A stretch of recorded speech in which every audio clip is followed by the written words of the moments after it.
Hey everyone, Wolf Lord Rho here. Today we discuss the end of the feud between Lion L. Johnson and Konrad Curze.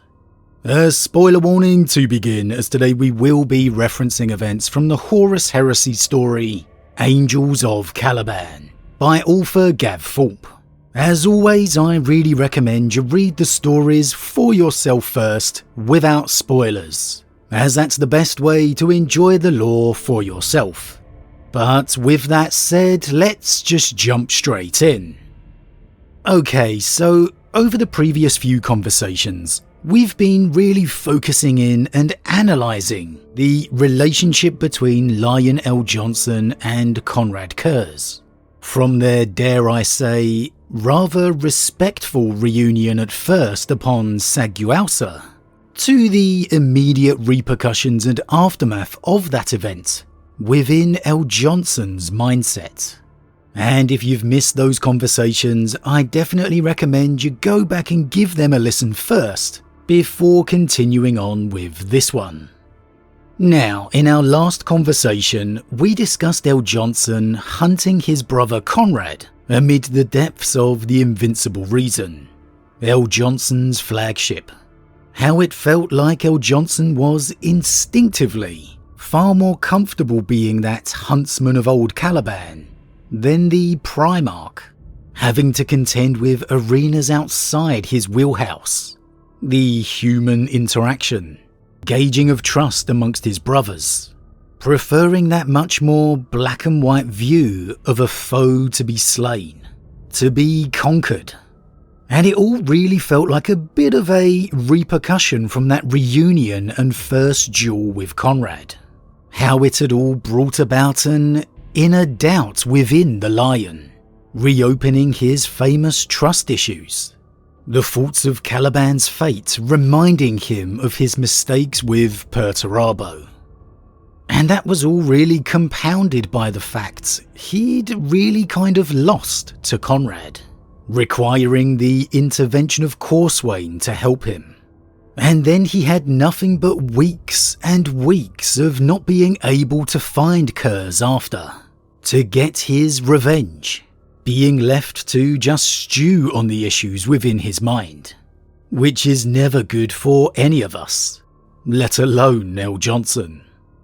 And it felt like a blow had been dealt to his knightly honour, that it had become a shame upon him, an insult that must be righted. And that notion was very much reinforced when he arrived to Macragge, and was forced to admit that he had brought Konrad there secretly to his brother Guilliman, and that Konrad had escaped him, with L. Johnson admitting he lied because he felt ashamed that he hadn't been able to stop Konrad himself. And then in referring to him as a curse, L. Johnson also seemingly revealed those inner doubts too. At least to me, that Konrad had become a physical embodiment of all of L. Johnson's inner doubts, his demons, and that in conquering Konrad, the Night Haunter, in a way he would conquer them too, put his fears of trust, failure to rest.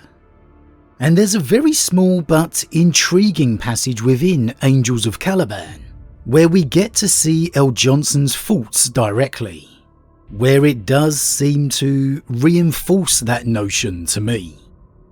More than that, the matter between Curze and the Lion had become personal the moment the Night Haunter had tried to kill him at Sagualsa. The shame of losing the Primarch on Macragge still gnawed at the Lion. Death and anarchy had followed, humbled him before his brothers, shown up his weakness.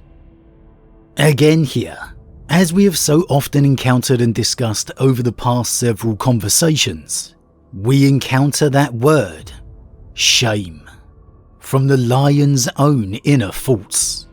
A word that has come up again and again ever since Sagualsa, revealing just how profound that wounding was to the Lion. Not physically, but mentally. How things for this L. Johnson are very much black and white. That use of the word weakness is key. To L. Johnson, with Konrad embodying everything that's gone wrong, he thinks it makes himself weak in not having defeated him permanently. That his brothers must view him as weak as a result. Which of course they don't. L. Johnson is almost eternally regarded as one of the best, most feared Primarchs as a warrior by his brothers. Particularly by Guilliman and Sanguinius, you'd expect. But it's that own mental criteria the Lion imposes on himself. That obsession, whether he realises it or not. And this would push him into constant argument and confrontation with his brothers, the Angel and Guilliman. Guilliman in particular, with L. Johnson intentionally keeping secrets from them in his pursuit of Konrad, and secretly defying them, disguising an orbital bombardment of a world of Ultramar as a planetary assault, defying not only Guilliman by doing so, but also a literal decree by his Emperor Sanguinius. The fact that not only L. Johnson does that, but doesn't even think twice about it, all simply to hunt Konrad, tells you everything you need to know. 300 drop pods of the Legion were turned into literal guided bombs, making a huge part of the world of Illyrium, part of Ultramar, uninhabitable for the next 800 years. But so it would be within that radiation-obliterated environment, L. Johnson would go face to face with his brother Konrad once again. And we get an interesting little insight as L. Johnson is stalking across the broken ground on how he considers Curze now nothing but a mad animal, akin to those old beasts of Caliban. That his first thought regarding Konrad on Sagualsa, a hope of redemption, was a delusion. And again, that for me feels like more reinforcing within the Lion's own mind.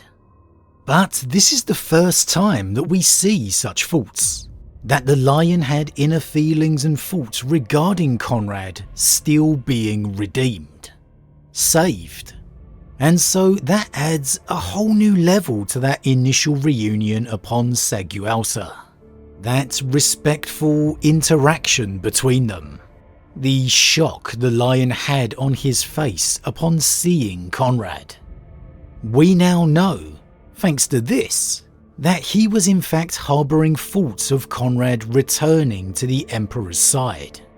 And so, maybe L. Johnson even feels a bit foolish now, considering Curze's actions, that he had ever fought it in the first place. Perhaps a bit of guilt mixed in, that he should have just fought him when he had the chance, that he should never have indulged Konrad with that conversation, listened to the words of the War Master. And again, it just adds to the mixture of feelings that are possibly going around the Lion's mind. But of course they would fight, with Curze attempting to ambush his brother, delivering a surprise blow to L. Johnson's shoulder in the attack. L. Johnson replying by unloading his bolter point blank into Curze's chest. And it's a cat and mouse game, with Curze unleashing from the shadows to attack, L. Johnson parrying, replying in kind, with Curze once again attempting to disappear.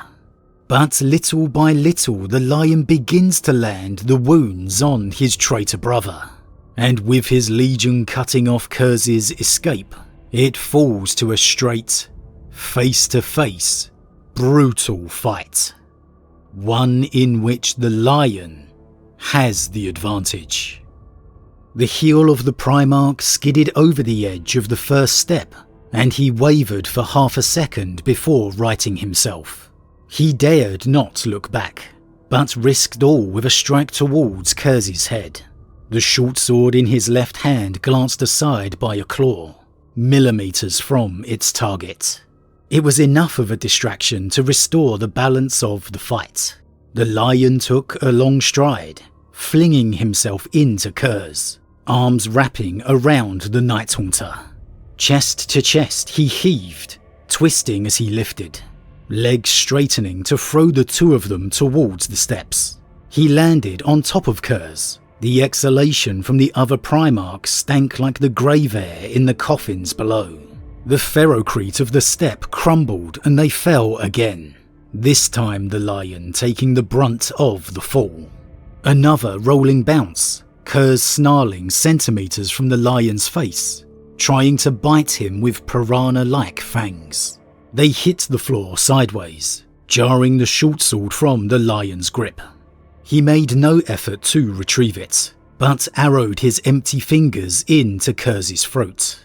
The blow would have decapitated any normal warrior, but Curze simply let out a coughing laugh. Straddling his foe, the lion's fist connected with Curze's forehead, driving the Night Haunter's skull into his backpack with a loud crack. Curze flailed a hand towards the lion, a wild blow that was easily turned aside. Curze continued to laugh, blood flecking white skin and brown teeth. There was something the lion had to know, taunted by old dreams and Curze's words. Why did you turn? Why did you betray our father? Curze was not listening. His gaze moved past the lion's shoulder, not to the ceiling, but to something that only he could see. You feel the last bit of breath leaving their body. You're looking into their eyes. A person in that situation is a god. The lion felt his prey go limp and found Curze staring at him. He was not sure how to read the other Primarch's expression. Happiness of a kind. Adulation. Relief. Why not crowd Curze? Why not betray him? When these thoughts entered my brain, I will never know, but they are here to stay. How does one cure oneself? I can't stop it. The monster in my head goes on, and hurts me as well as our father. Maybe you can stop it. I can't. The lion lay the edge of his sword against Curze's throat. Whether it's this act of defeating Konrad, or the words he hears his brother speak, it clearly changes something within the lion. And he doesn't simply kill Konrad here, as the maddened beast he named him as previously. He instead utters, he never intended to kill him, and instead tears off his brother's power pack, and breaks the Night Haunter's back over his shoulder. Vowing Konrad will face execution, but not for vengeance, but for justice. Now, was El'Jonson truthful for his words of never intending to kill Konrad here? Well, we have to take him at his word for it and say yes. However, his actions and thoughts previously most certainly haven't felt that way. Converting Konrad into a maddened beast he obsessively sought to put down, even at the cost of betraying his loyal brothers. In a way, it exemplifies the best of El'Jonson, that he would do whatever he had to win. But for me, it also represents far more of that personal conquering of his own demons. That there really are two aspects of the lion. That primal hunter he instinctively is, the one he grew to be amid the wilderness of Caliban, warring with the Primarch he was meant to be. And the key part for me was that single line. There was something the lion had to know, taunted by old dreams and Curze's words. The confirmation that he has been haunted. he has been filled with doubt, all of which was spawned by that first confrontation at Sagualsa, and inflamed by his own mind thereafter. And it's fitting L. Johnson doesn't kill Konrad here, symbolising the restoration of his knightly honour, the eradication of that personal shame he was feeling, that he placed on himself, and had taunted him so. Here, the knightly lord of Caliban can stand tall and proud once more, restored, unblemished. It doesn't eradicate his problems. In fact, far from it. The fate of Caliban is of course still to be discovered, and his lies and actions hid from his brothers will all explode in his face. But it enables L. Johnson to reclaim a measure of the man he was. Again, the Primarch he was meant to be. The two aspects of his personality that constantly vie with each other.